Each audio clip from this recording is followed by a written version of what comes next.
Ethan lived a quiet life at the edge of a small forest, far away from the city lights. His home stood beside a narrow creek that shimmered under the morning sun. Every day was the same. Feed the animals, check the solar panels, fix small things around the house, and then sit by the water to watch the stars at night. He liked the silence, the peace, and the sound of the running water. But one morning something felt strange. The air was colder than usual. The forest, normally full of bird calls, was completely quiet. Ethan stepped out of his cabin, pulling on his jacket. A soft humming sound came from behind the trees.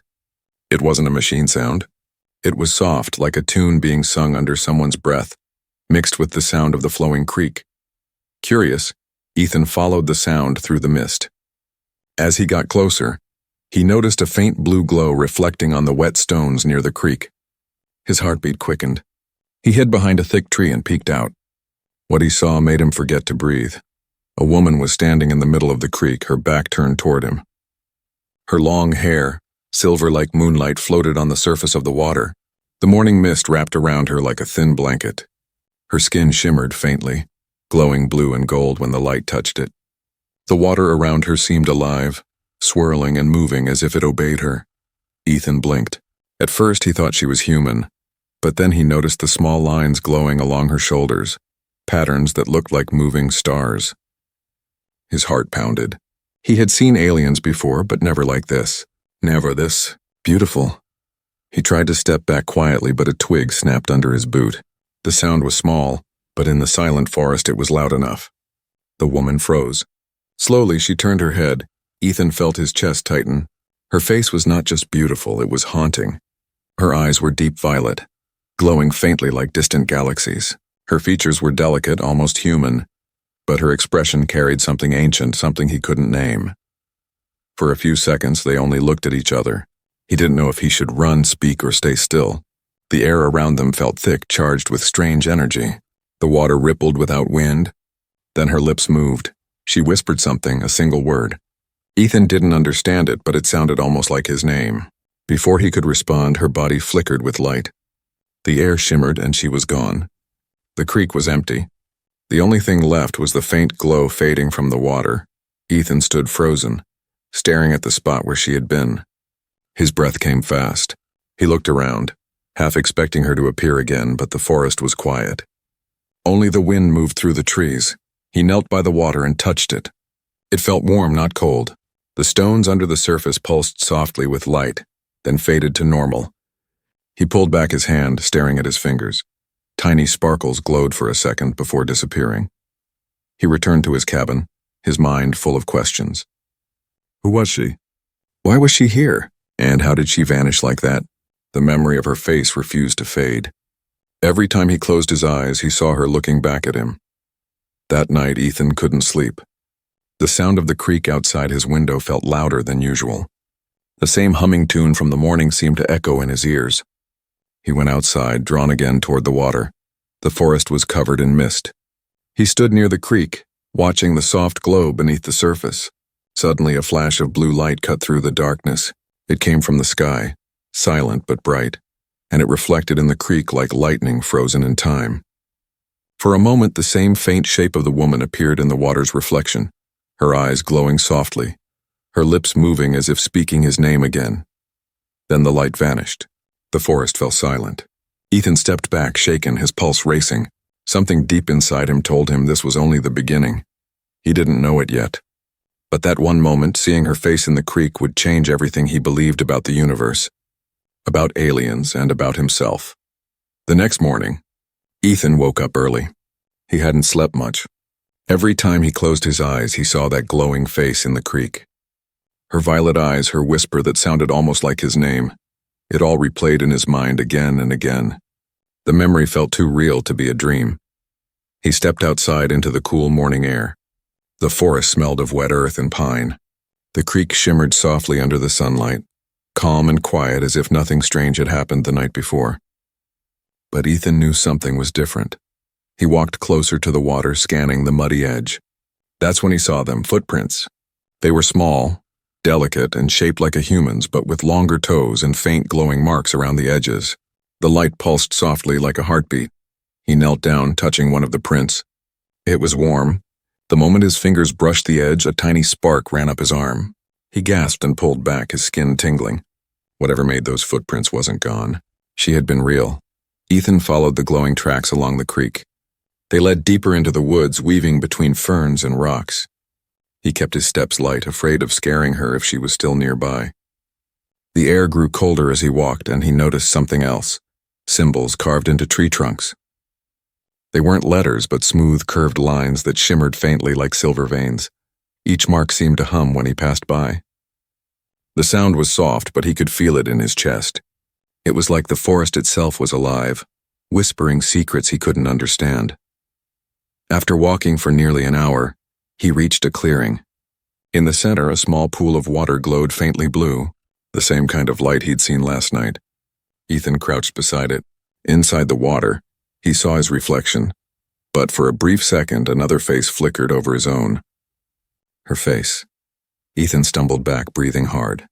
The glow faded. The pool went still. The forest was quiet again, almost too quiet. Then something moved behind him. He turned fast, but there was nothing, only trees and mist. Still, the feeling of being watched crawled up his neck. He scanned the shadows, his heart pounding. A soft sound echoed from somewhere behind him. It wasn't a growl or a voice. It was that same humming melody he'd heard before. "Hello?" he called out softly, his voice shaking a little. "Is anyone there?" No answer. Only the gentle ripple of water in the pool. Suddenly, his wrist communicator beeped, a faint signal alert. Ethan glanced down. The screen showed strange energy readings all around him. Unknown source. Frequency unstable. "That's impossible," he muttered. "This scanner doesn't even pick up wildlife." He turned in a slow circle, trying to locate the source. The reading spiked behind him. He spun around, and for a split second, he saw two glowing eyes in the distance. Violet, just like hers. Ethan froze. The eyes blinked once, then disappeared into the mist. He ran toward where they had been, pushing through wet branches, his boots sinking into the mud. When he reached the spot, there was nothing. No footprints, no sound, no light. Only the faint smell of ozone, like after lightning. He stayed still for a moment, trying to calm his breath. "She's out here," he whispered. "She's watching me." When he finally returned to his cabin, it was almost evening. He downloaded the scanner data into his console. The readings showed waves of unknown radiation moving through the forest during the night. But the strangest part was the frequency. It matched the exact tone of the humming he'd heard by the creek. As he stared at the screen, the cabin lights flickered. Then his radio crackled to life on its own. Static filled the room, followed by a soft voice. It was her voice. "You shouldn't have seen me," she whispered. Ethan's blood ran cold. He turned slowly toward the window. The forest outside was dark, but a faint glow shimmered through the trees. He stepped closer, watching as a figure appeared near the creek, standing still under the pale moonlight. It was her. The same glowing skin, the same silver hair flowing down her back. But this time she wasn't alone. Behind her, faint shadows moved, tall, dark shapes that didn't look human. Ethan's heart raced. The voice came again, softer now, trembling. "They will come for me, and for you." The radio went silent. The light steadied. The glow outside faded, leaving only darkness. Ethan stood there for a long moment, his hand trembling on the window frame.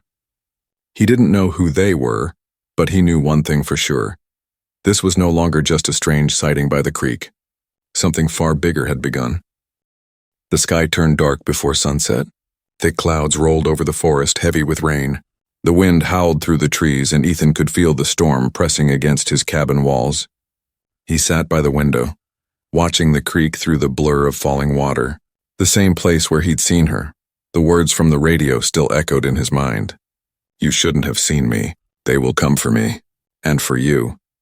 He didn't know who they were, but he could feel something coming. Every sound outside made him flinch. The power flickered twice, then went out completely.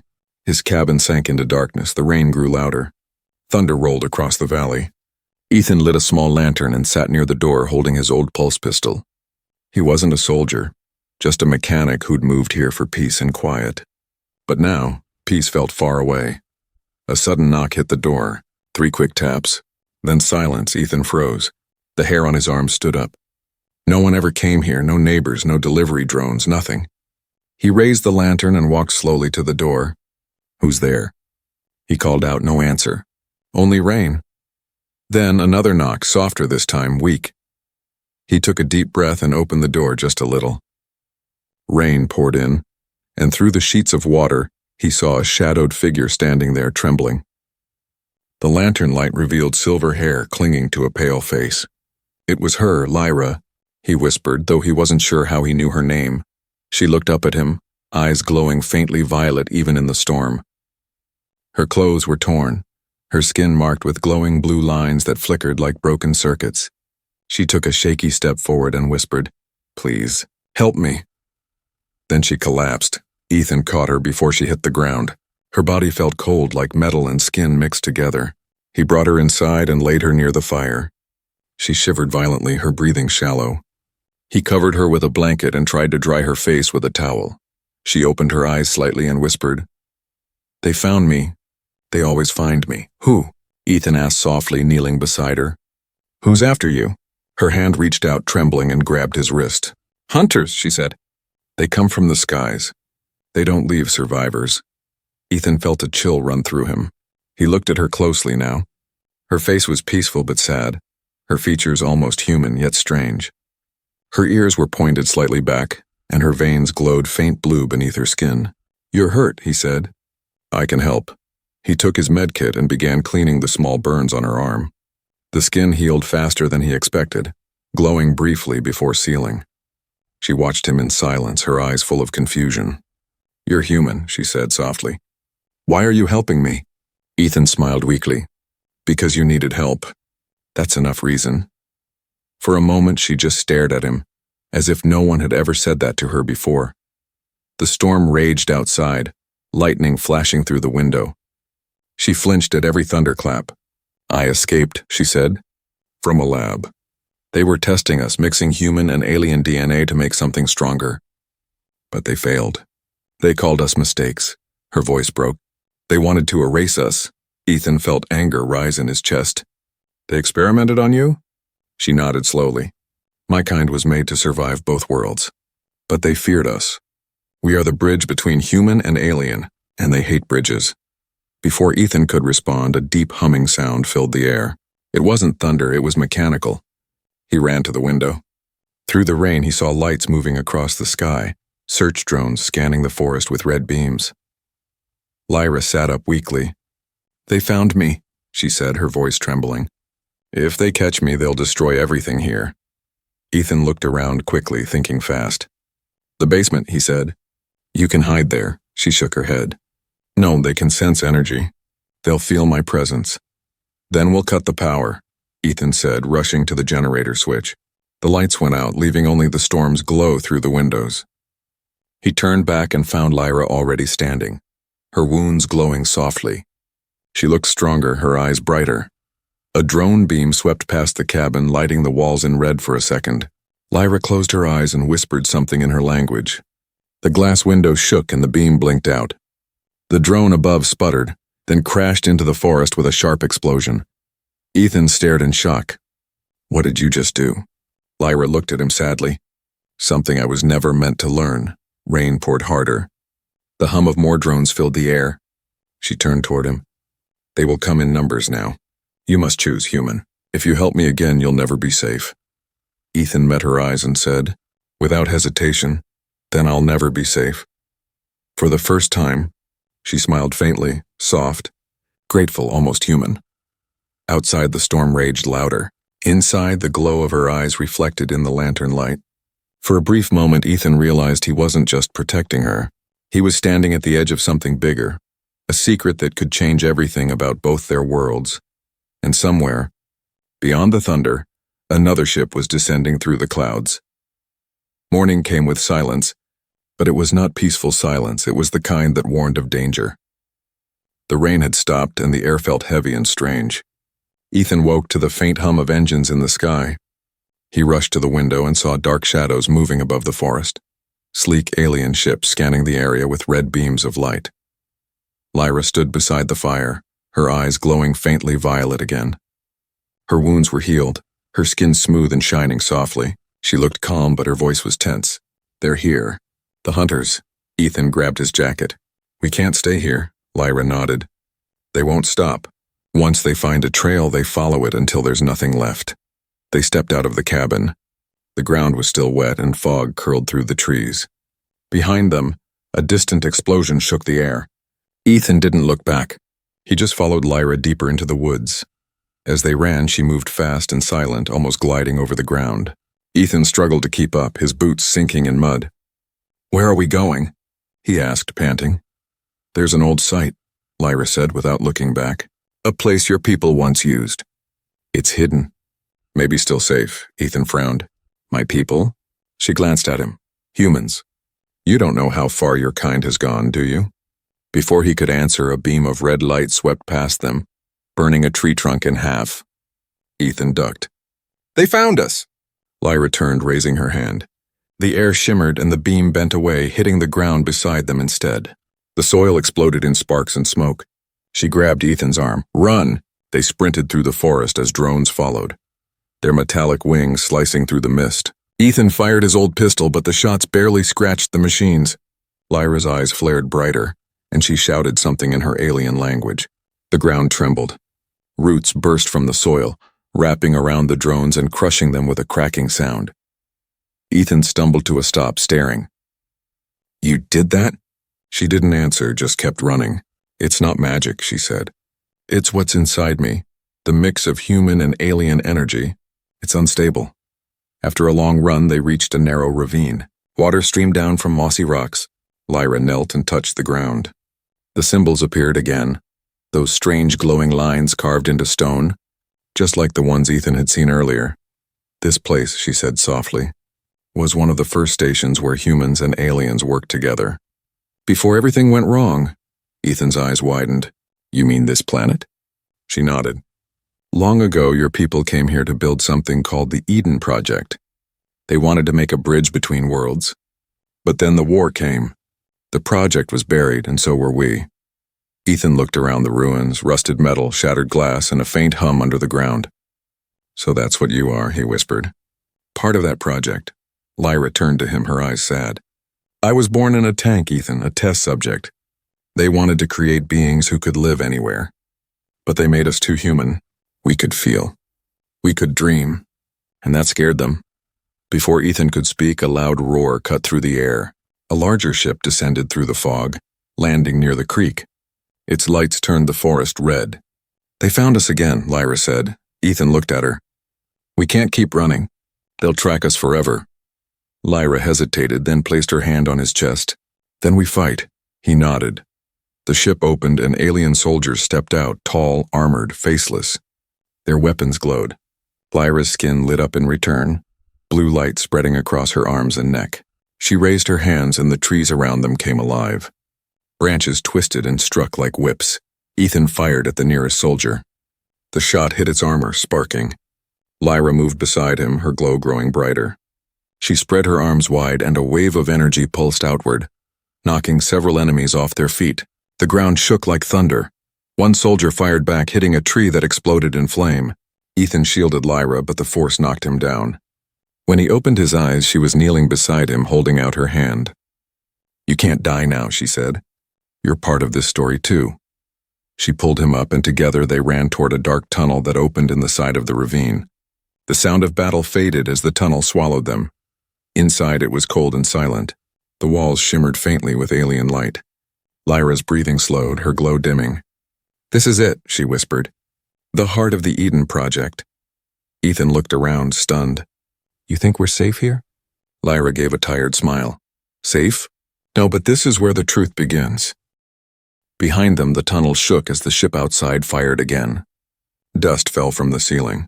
Lyra turned toward the sound, her eyes filled with light. "If they want me," she said, "they'll have to face what they created." And with that, the glow around her body flared once more, brighter, stronger, and far more human than ever before. The tunnel walls glowed faintly blue, pulsing like veins beneath the surface. Ethan followed Lyra deeper inside, their footsteps echoing softly in the cold air. Water dripped from the ceiling and the faint hum of ancient machines surrounded them. The deeper they went, the stronger the light became. Lyra walked ahead, her hand tracing the smooth walls. "These tunnels were built before I was born," she said quietly. When humans and aliens worked together, they called it the Eden Project. It was supposed to be a place of peace, a bridge between two worlds. But peace never lasts, does it?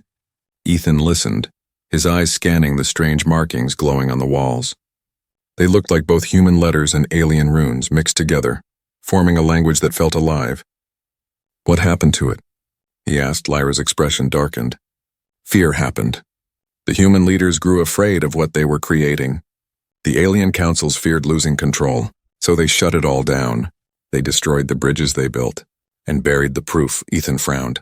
And you're part of that proof. She stopped walking and looked at him, her violet eyes soft but tired. Yes, I was made here. My mother was a scientist, human. My father was alien. They broke every rule for love. But when the others found out, they called it contamination. They tried to erase every trace of us. Her voice cracked slightly and she turned away.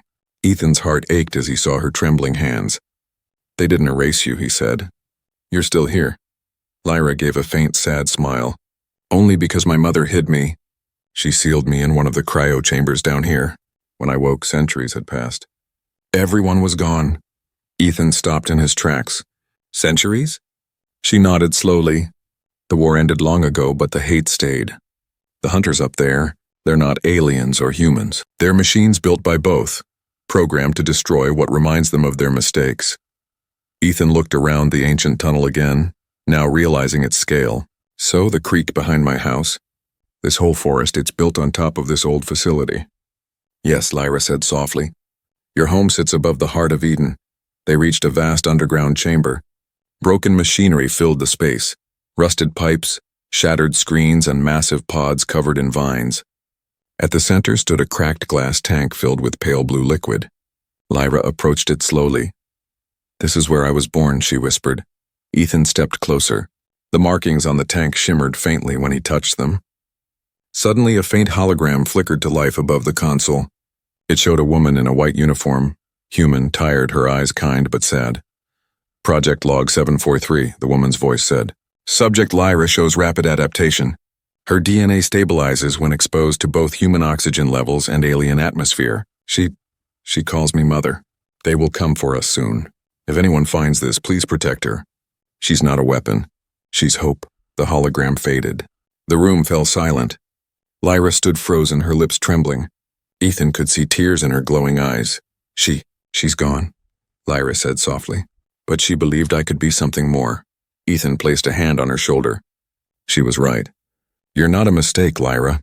You're what both worlds were too afraid to accept. For a moment, everything was still. Then the ground shook violently. Dust rained from above. A deep roar echoed through the tunnels. They found us again, Ethan said. Lyra's eyes flared. No, they found this. Through the ceiling cracks, red light poured down, drones breaking through the surface. The sound of machines filled the chamber. Ethan pulled out his weapon, but Lyra raised her hand. No, this is my fight. Before he could stop her, she stepped forward. The blue glow around her body grew brighter, her veins shining like threads of lightning. The broken machines around them began to hum to life. Old cables lit up. The tank glowed again. Ethan watched in shock as holograms appeared all around them. Images of old scientists, human and alien, working side by side. Their faces flickered, then faded, leaving only their energy flowing into Lyra. She turned to him, her voice steady. They made me to be a bridge, Ethan. Maybe I can still be one.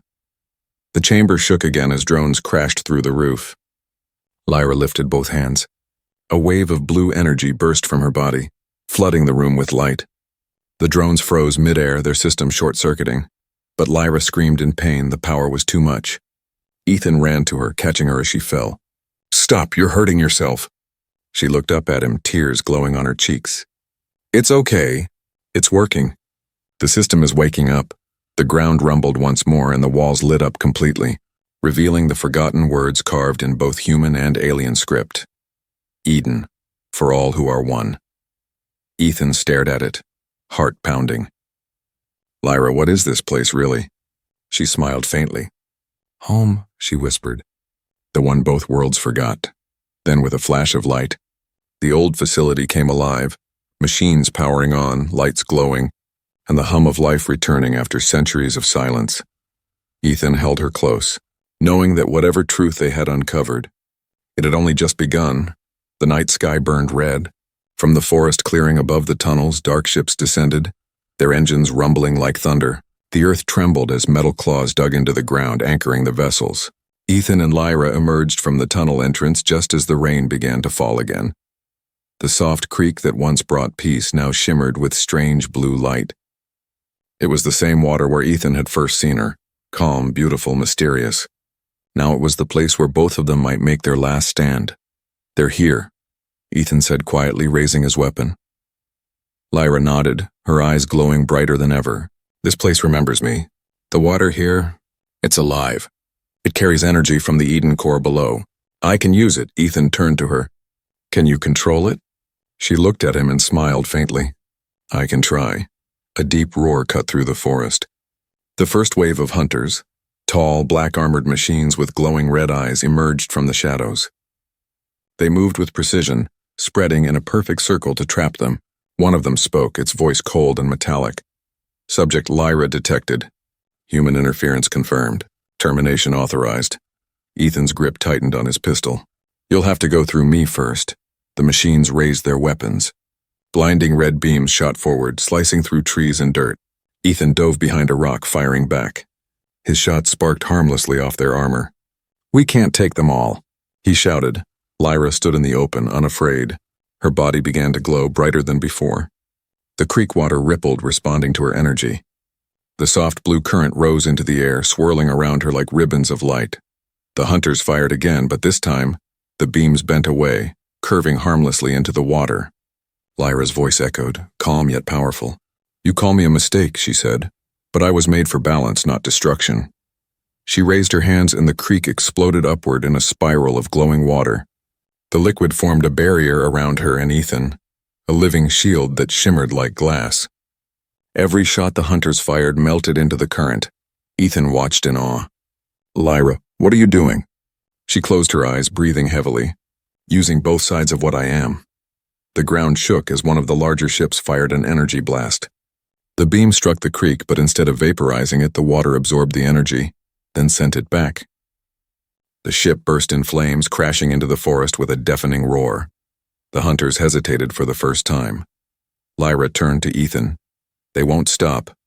I have to end it here." Ethan shook his head. "Not alone."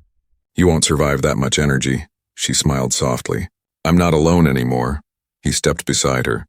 "Then let's finish this together." The hunters regrouped and advanced. Lyra extended her hand and Ethan took it. For a moment everything went silent, then light burst from where their hands met. A wave of energy rolled through the clearing, bright and blinding, the air filled with electricity. The water of the creek rose high, turning into a wall of shimmering blue that crashed over the attackers. Machines sparked and fell, their circuits burning out. One by one they collapsed, their red eyes dimming. Ethan could feel Lyra's body trembling beside him. The glow around her was fading. "Lyra, stop," he said, holding her shoulders. "You'll burn yourself out." She looked up at him, her face pale but peaceful. "It's too late. The energy is tied to me. If I stop, it dies." Rain began to fall again, soft and steady. The remaining drones retreated to the edge of the forest, their signals flickering. The battle was ending, but the cost was clear. Ethan caught her as she stumbled. The glow on her skin dimmed to faint silver. "Don't talk like it's over," he said, his voice breaking. Lyra's eyes met his. "When you first saw me, you were afraid," she whispered. "But you stayed. You saw me as real." He gripped her hand tightly. "You are real." A faint smile touched her lips. "Then promise me, Ethan. Don't let them erase what we've done here. Tell them the truth. Tell them the bridge still stands." Before he could answer, her body shimmered with light. The water from the creek flowed gently over her, wrapping her like a soft wave. Her form dissolved into the glow, merging with the current until she was gone. The rain stopped. The forest fell silent. The creek, once calm, now glowed with a faint blue pulse, steady, rhythmic, alive. Ethan knelt beside it, tears mixing with the rain. "I'll keep your promise," he whispered. Above, the storm clouds parted. The first rays of dawn touched the water, and for just a moment her reflection appeared, smiling, peaceful, watching over him. Ethan stood slowly, his heart heavy but steady. The war between fear and hope had found its turning point here by this creek, and as the sun rose, he whispered to the sky, "The bridge still stands." The forest was quiet again.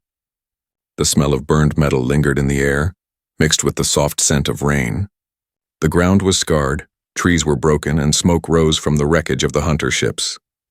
Yet the creek still flowed, clear, glowing faintly blue under the pale morning sun. Ethan stood at its edge, his boots sinking into the wet soil. The water was calm now, but it pulsed with a faint rhythm like a heartbeat. Every time it shimmered, he thought he saw her face beneath the surface. Lyra. He hadn't slept since the battle. The cabin behind him was half destroyed, its roof torn open by stray fire. His weapon lay broken near the door. None of it mattered. What haunted him most was the silence, the kind that follows after something truly alive is gone.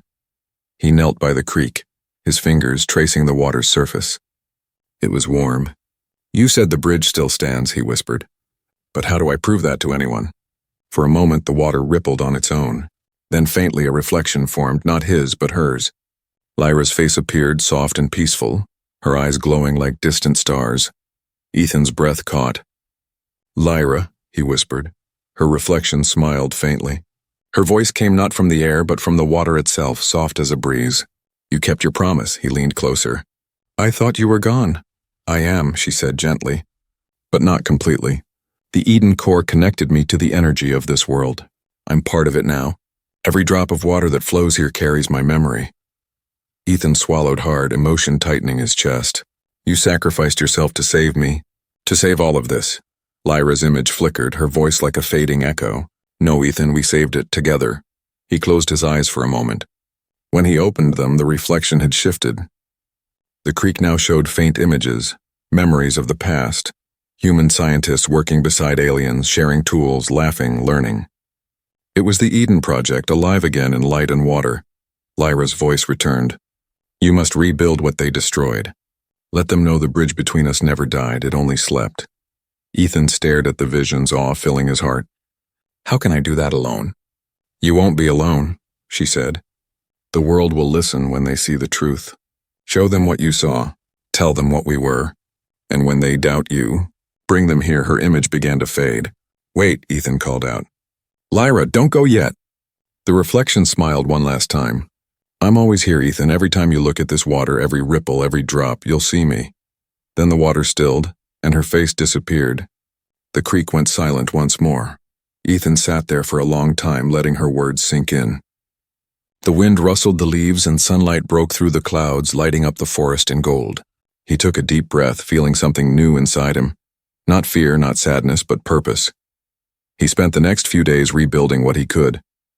He fixed the cabin roof, repaired his radio, and collected what data remained from Lyra's energy bursts. Her last wave had reactivated ancient devices buried beneath the forest floor. The signals were weak but real. One evening, as he monitored the readings, the screen flickered, showing coordinates and a message written in mixed human and alien script. It translated simply to, "Eden lives." Ethan smiled faintly. "Then so does hope," he said softly. Weeks passed. Word began to spread. Other colonists in nearby sectors reported strange energy patterns, water sources glowing faintly blue, plants growing faster and stronger. People started to talk about the awakening. Governments sent researchers. Scientists arrived, confused but fascinated. Ethan guided them to the creek. Some thought he was mad until they saw the glow with their own eyes, and the reflection that sometimes appeared in the water. The face of a woman, not quite human, not quite alien. They recorded everything, asking questions he couldn't fully answer. All Ethan said was she was real. Her name was Lyra. She believed in what we could be. In time, the site became sacred. Humans and aliens alike came to see it, a symbol of unity and memory. A small monument stood beside the creek with simple words carved into stone. Here, by the water, one human and one hybrid proved that peace is more than a dream. Years later, as Ethan grew older, he still visited the creek every dawn. He'd stand there with a quiet smile, watching the water shimmer under the rising sun, and sometimes, when the light hit just right, he would see her face again. "Still watching me, huh?" he would whisper. The water rippled as if answering. And in that moment, The world felt right again, because Ethan knew, no matter how far humanity or the stars spread, no matter how many wars or fears rose again, the bridge between them would never break. It lived on in the water, in the sky, and in every heart brave enough to believe.